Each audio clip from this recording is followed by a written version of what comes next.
Ladies and gentlemen, welcome to another edition of Colts Coffee and Conversation. My name is Carl. And I'm Holly. I'd like to welcome you to another wonderful edition of Colts Coffee and Conversation. How are you, Holly? I'm doing well, and you, Carl? I'm doing delightful. Thank you very much. We want to say thank you to all you Coltonites out there for the positive feedback, the wonderful support that you give us. Speaking of which, Carl, how do we can reach you guys? Good thing you've asked. Let's talk about it. They reach us up at Facebook at Colts Coffee Conversation. We have Twitter at Colts Coffee Con1. That is Colts Coffee Con1.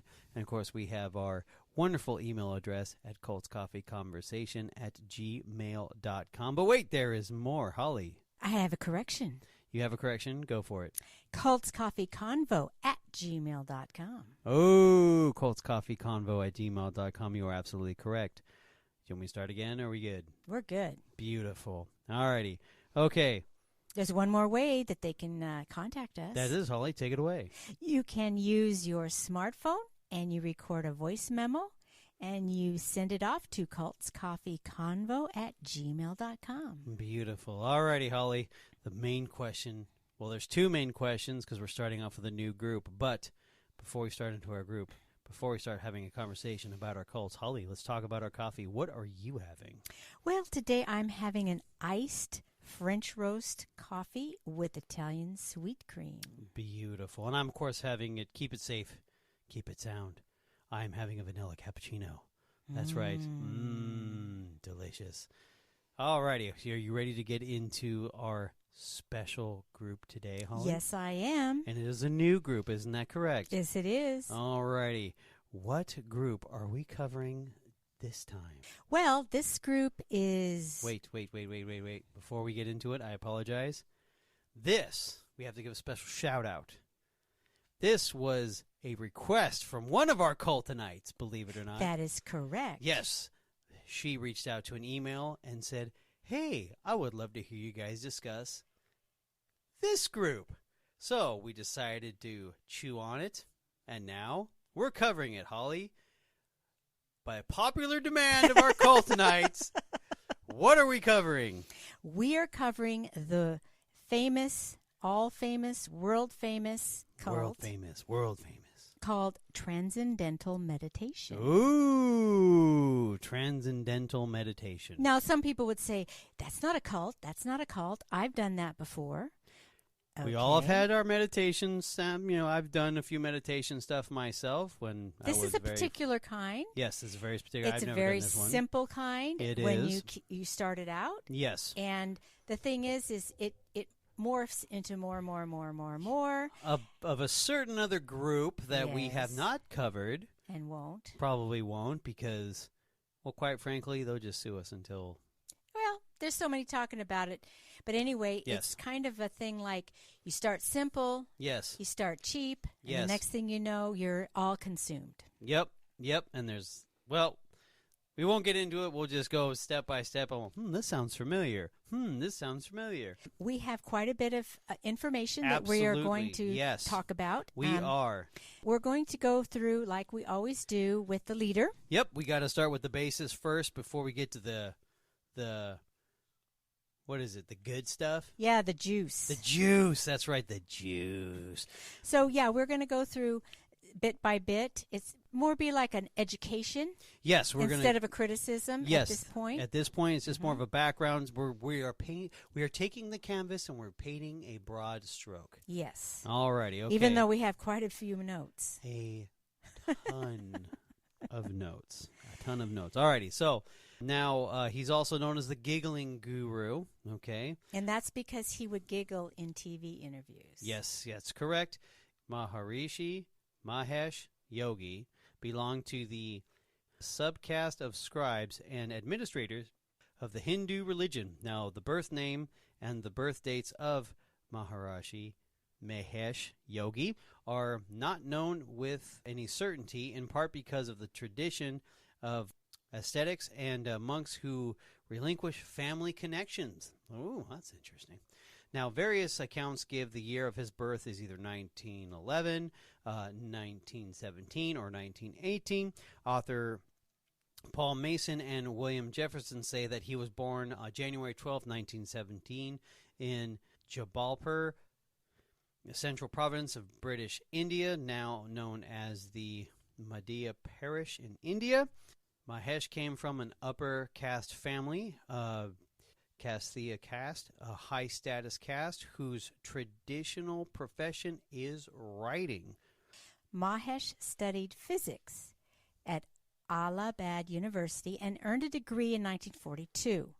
While few sources say that he worked at the gun carriage factory in Jalapur for some time, most report that in 1941 he became an administrative secretary to Brahmaanda Saraswati, also known as Guru Dev. So that's what we're going to call him. Guru Dev. Yep, there we go.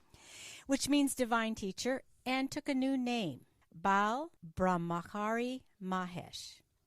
Guru Dev insisted that before accepting Mahesh as a pupil, he must first complete his university degree and get permission from his parents. The Maharishi recalls how it took about 2.5 years to attune himself to the thinking of Guru Dev and to gain a very genuine feeling of complete oneness. At first, Mahesh performed common chores, but gained trust and became Guru Dev's personal secretary and favored pupil. He was trusted to take care of the bulk of Guru Dev's correspondence without direction, and was also sent out to give public speeches on Vedic or scriptural themes. The Maharishi said his life truly began in 1940 at the feet of his master when he learned the secret of swift and deep meditation.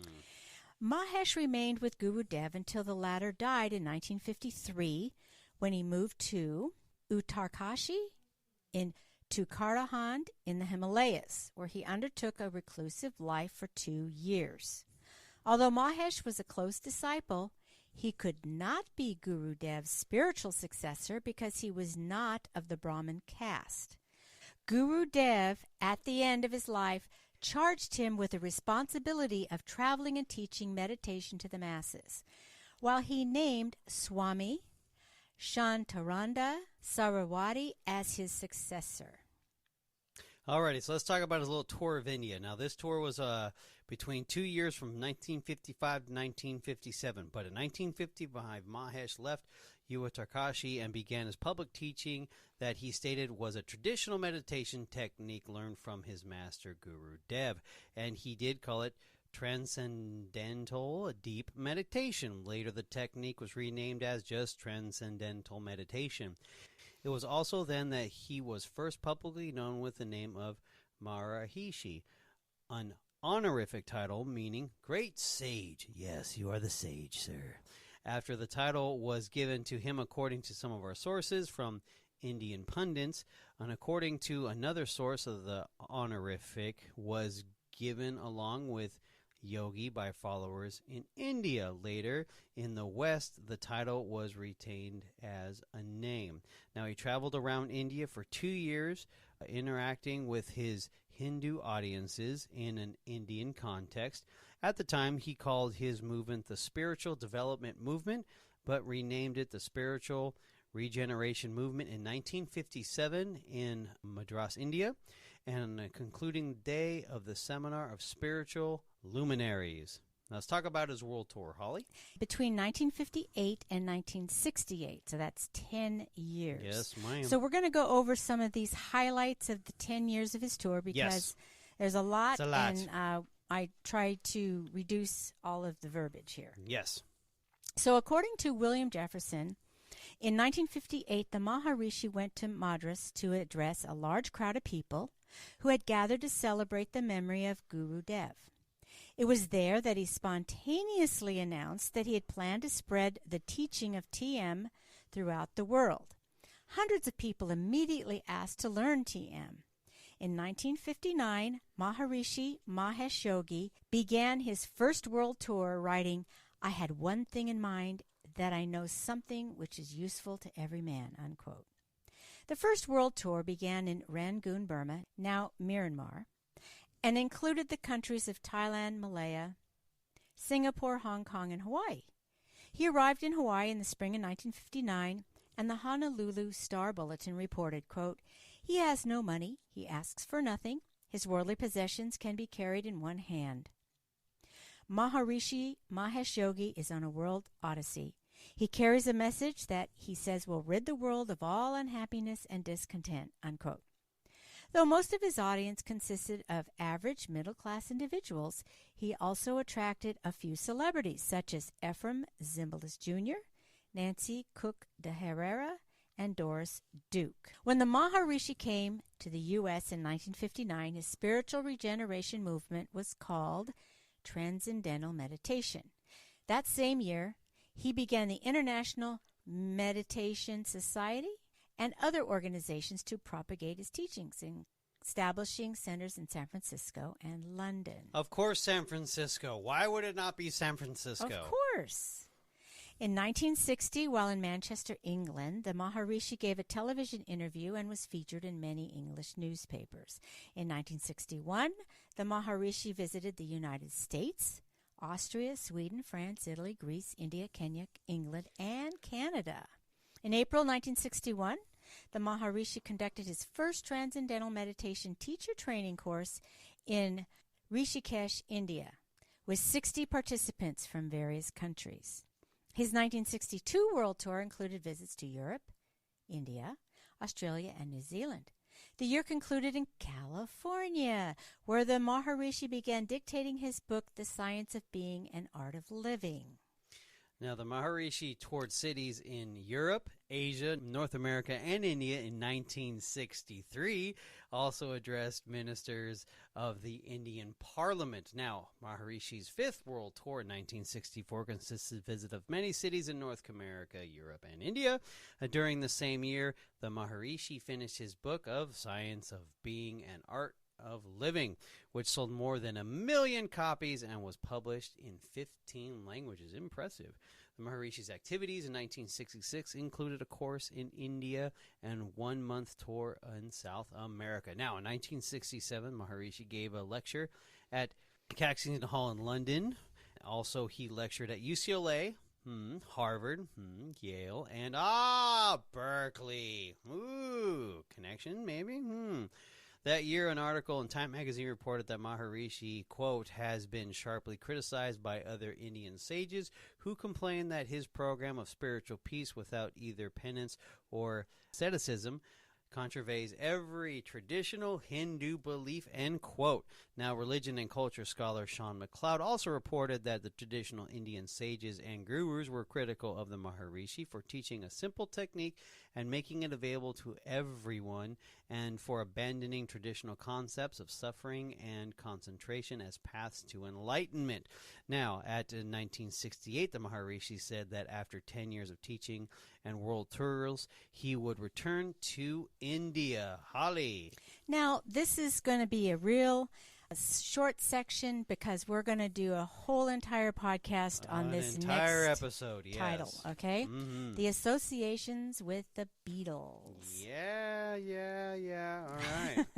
In 1967, the Maharishi's fame increased and his movement gained greater prominence when he became the, quote, spiritual advisor to the Beatles, unquote.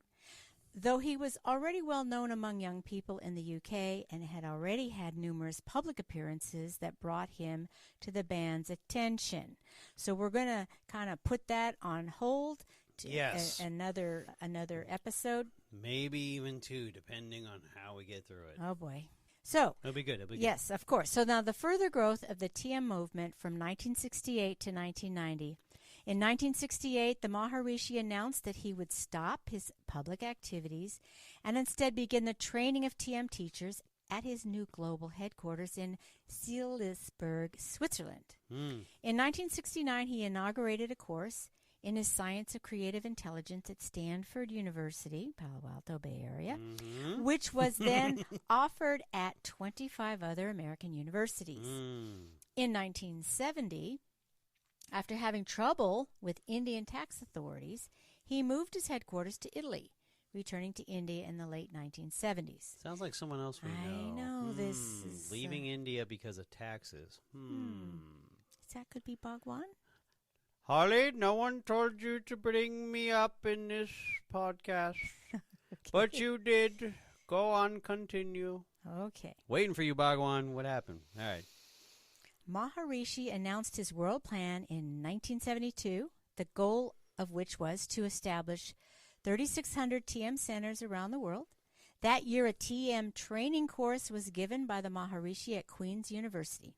At the start of the course, the Maharishi encouraged the attendees to improve their appearance by getting haircuts and wearing ties.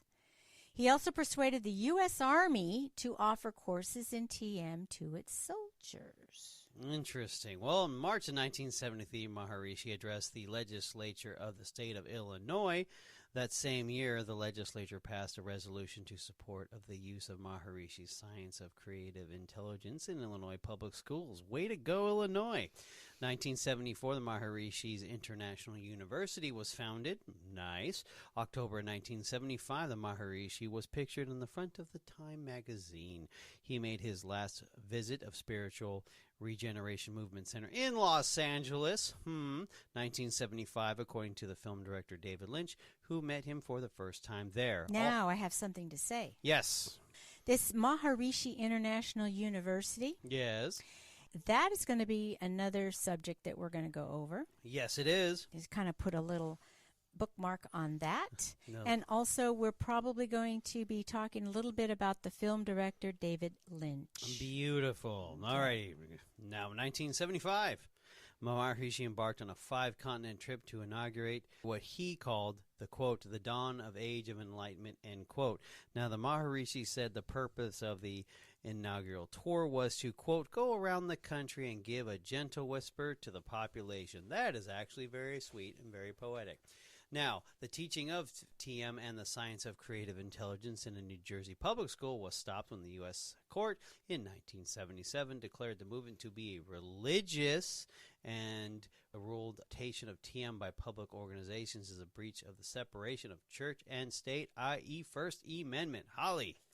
During the 1980s, the organization continued to expand, and his meditation technique continued to attract celebrities despite its outlandish claims and accusations of fraud from disaffected former disciples. Sounds familiar as well. The TM organization made a number of property investments. In the United States, resorts and hotels, many in city centers, were purchased to be used as TM training centers. Doug Henning and the Maharishi planned a magical Vedic amusement park, Vediland, and bought large tracts of land near Orlando, Florida, and in Niagara Falls. This sounds somewhat familiar, too. But it's not Disneyland. No, and it's definitely not what Jim Baker was building. Go ahead. Okay. Okay, it was Niagara Falls, Ontario, which is in Canada, to host the park. The theme park was supposed to be a gateway to the understanding the mysteries of the universe. These plans were never executed, and for Niagara Falls, Vediland turned out to be just another theme park proposal that never materialized. The Maharishi commissioned plans from a prominent architect for the world's tallest building, a Vedic-style pyramid to be built in Sao Paulo, Brazil, and to be filled with yogic flyers and other TM endeavors. Now, this yogic flyers, we're going to talk about that later on. Can't wait to talk about that one. In January 1988, his offices in New Delhi were raided by the Indian tax authorities, and the Maharishi and his organization were accused of falsifying expenses. Sounds familiar. The Maharishi, who was headquartered in Switzerland at the time, reportedly moved to the Netherlands after the Indian government accused him of tax fraud. Beautiful. Let's talk about the 90s now, in the year of the Vlo drop. Now, in 1990, Maharishi relocated headquarters from Salisbury, Switzerland, to a former Franciscan monastery in Vlodrop of the Netherlands, which became known as Meru, Holland. And on the account of that, the Maharishi European Research University, MERU, campus was there. Now, during the time in Vlodrop, he communicated to the public mainly via video and the internet. This is brand new times, 1991. Put that disc in that computer, baby. He also recreated a subscription-based satellite TV channel called Vita Vision, which broadcasted content to 22 languages in 144 countries. Now, this is new. I like this. This is interesting. Yeah, it's kind of like TBN. way to praise the Lord. Praise the Lord. All right, okay. In 1991, also the Maharishi called Washington, D.C. a pool of mud, of course, after a decade of attempts to lower the rate of crime in the city, which had a second largest TM community in the U.S. That's funny. I guess it didn't work. He told his followers to leave and save themselves from its, quote, criminal atmosphere, end quote. The Maharishi is believed to have made his final public appearance in 1991 in Maastricht in the Netherlands. Now, Deepak Chopra, described as, quote, one of the Maharishi's top assistants before he launched his own career, wrote that the Maharishi collapsed in 1991 with kidney and pancreas failure, and the illness was kept secret by the Maharishi's family, and that he tended to Maharishi during a year-long recovery. Now, according to Chopra, the Maharishi accused him in 1993 in July of trying to compete for the position of guru and asked him to stop traveling and writing books, which led Chopra's decision to leave the movement in January of 1994. Little side note, now in 1992, Maharishi began to send groups of yogi flyers to countries like India, Brazil, China, America in an effort to promote the world peace through coherent world consciousness. Now in 1993 and in 2003, he decided to raise fees for learning in the TM technique. Okay, in 1997, the Maharishi's organization built the largest wooden structure in the Netherlands without using any nails. The building was the Maharishi's residence for the last 2 decades of his life. In later years, the Maharishi rarely left his 2-room quarters in order to preserve his health and energy. He used video conferencing to communicate with the world and with his advisors. In 2000, the Maharishi founded the Global Country of World Peace, the GCWP, to create global world peace by unifying all nations in happiness, prosperity, invincibility, and perfect health, while supporting the rich diversity of our world's family. The Maharishi crowned Tony Nader, a physician and MIT-trained neuroscientist, as the king or Maharaja of the GCW in 2000. The GCWP unsuccessfully attempted to establish a sovereign micronation when it offered $1.3 billion to the president of Suriname for a 200-year lease of 3,500 acres of land. Stop. How much again? 1.3 what? Billion with the B. Billion with the B. Where did that money come from? Now, Suriname, officially known as the Republic of Suriname, is a country on the northeastern Atlantic coast of South America. It's bordered by the Atlantic Ocean to the north, French Guiana to the east, and Guyana to the west, and Brazil to the south. At just under 65,000 square kilometers, or 64,000 square miles, it is the smallest sovereign state in South America.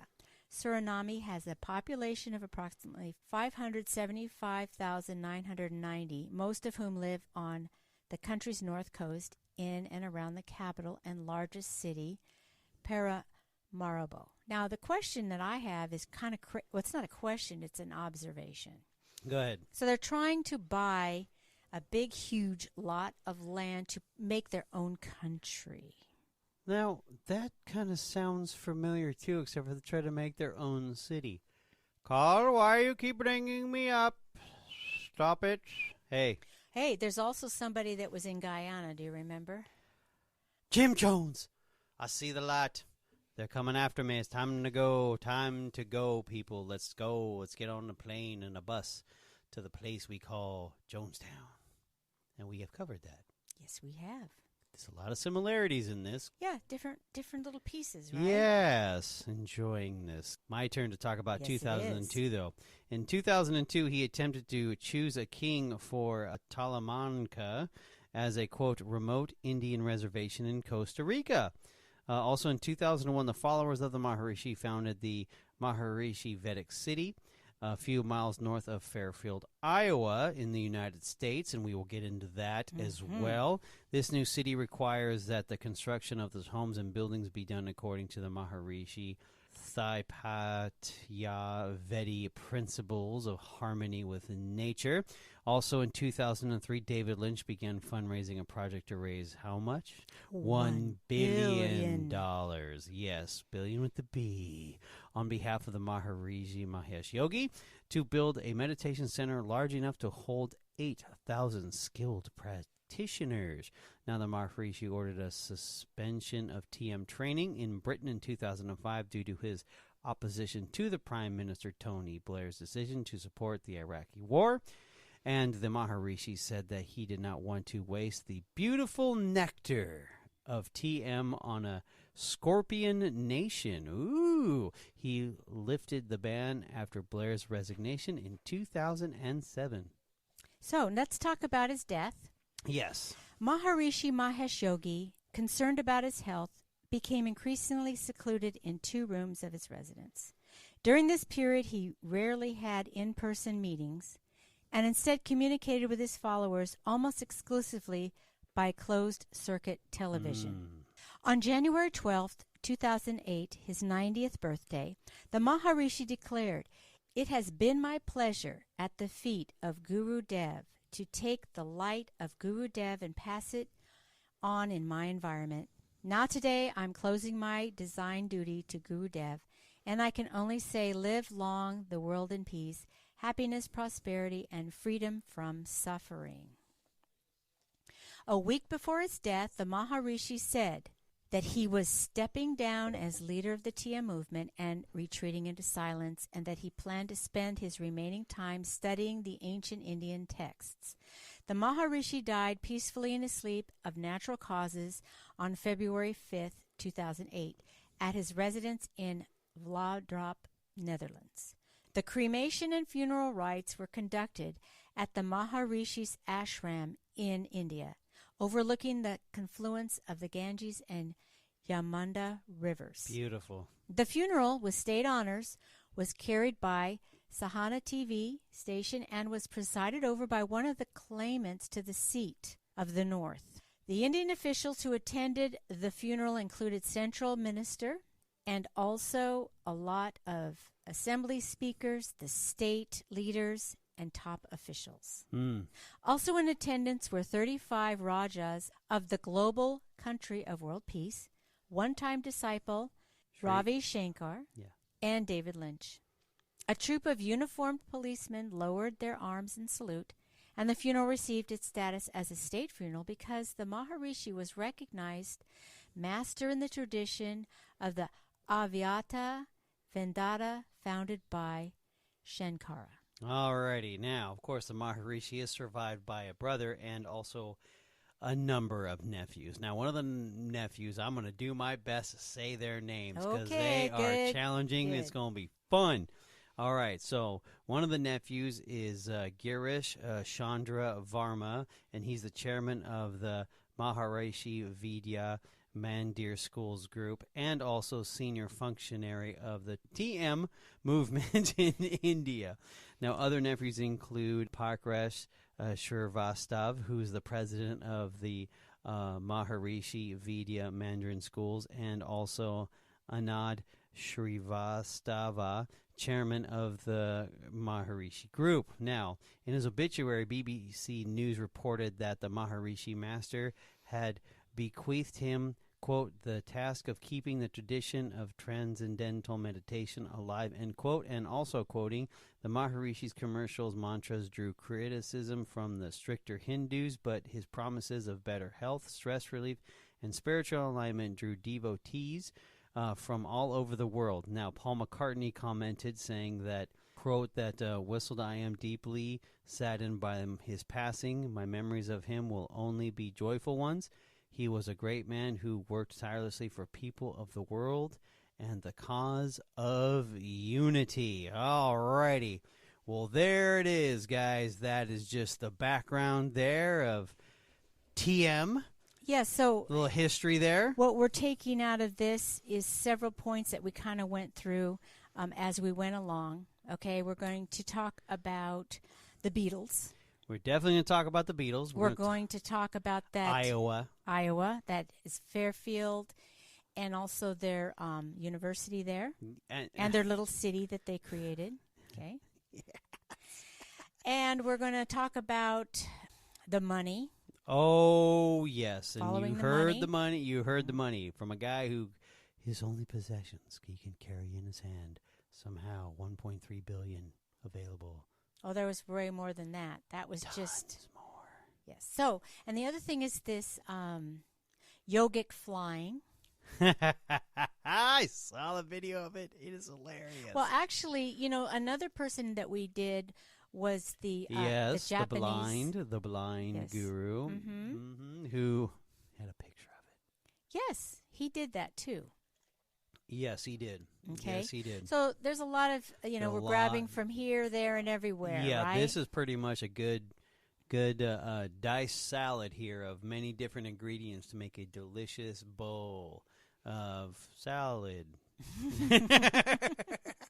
Yeah, no, the ingredients are here to have a very worthwhile telling of this. Yes, I think so. Hopefully you'll stay with us. We're not trying to promote it. We're just trying to place the facts in. We're just trying to figure it out because that's what we do. And, of course, we chime in on our own personal humor about it because you know what? You got to be a little lighthearted when you start covering some of this stuff because some of it's pretty dark.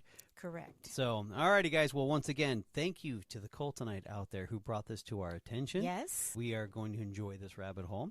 So, once again, guys, thank you for the support you've given us, guys. We hope we've brought a little joy into your life as well.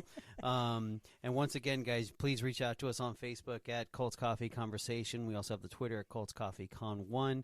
And then, of course, we have our email address at cultscoffeeconvo@gmail.com. And, of course, Holly's wonderful introduction to the video recording, and you can send it at cultscoffeeconvo@gmail.com. Okay, it could be audio, too. There you go. That's right, audio. So anyway, guys, thanks again. We do appreciate it. This one's for you Cultonites out there, and we say thank you. And on that note, good night, Holly. Good night, Carl.